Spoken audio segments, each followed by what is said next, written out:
So when I do the resin, I often cover the little hole that some of my ornaments have the little hole already in them. My shape guy, or if I get it from 24 Hour Crafts, I often have them put a hole in it. And when the hole's bigger, resin doesn't clog it up. But I honestly like teeny tiny holes because I'm using fishing line, and then it doesn't dangle around that hole. So I have my little handy dandy drill, and I just pop through the hole where needed. So, process that I go through. I have it resined, and then I'll touch up the back. Oftentimes, when I'm initially painting and putting the black coat on, I'm putting a glitter layer on, and sometimes they come out perfect, and I don't have to, after resin and I pull the tape off, I don't have to do anything more. So I grab my roll of Made in Alaska stickers, and I find a good spot for the sticker. Oftentimes it's just right under the hole, and I get it stuck down.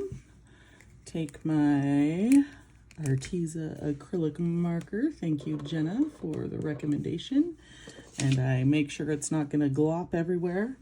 I'm keeping track this year, so for 2025, this is my 52nd ornament. So when I'm signing them, I am doing my initials, the year, and then I'm putting a dash. Oh, cool. So this was 25-52, a little palindrome. Nerd, sorry, I nerd out sometimes. So at this point, I would grab a piece of fishing line, letting this dry, of course. I grab a piece of fishing line, and I have beads in a couple of just small containers. Well, these aren't necessarily small, but I look for beads that are going to coordinate with whatever I've got on here. So with this one, I'm probably going to go with gold and green. Oh, I do have these. Kind of a pretty one. Maybe I'll use that in gold. That'll look good with it. A couple of little gold balls.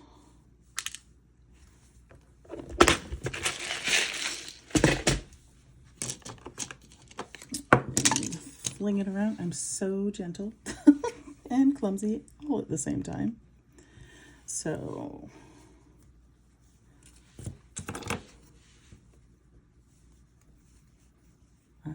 feed the fishing line through the little hole. The string is long, but I was just winding fishing line up. And then I will do my best to get them even.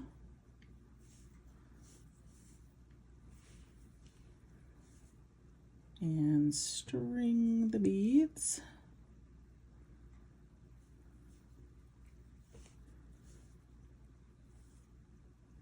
Usually do kind of a sandwich of beads, two that are the same and smaller, with one that's a little bigger. I like that green bead. I think I might have to get more of those, but who remembers where I got them?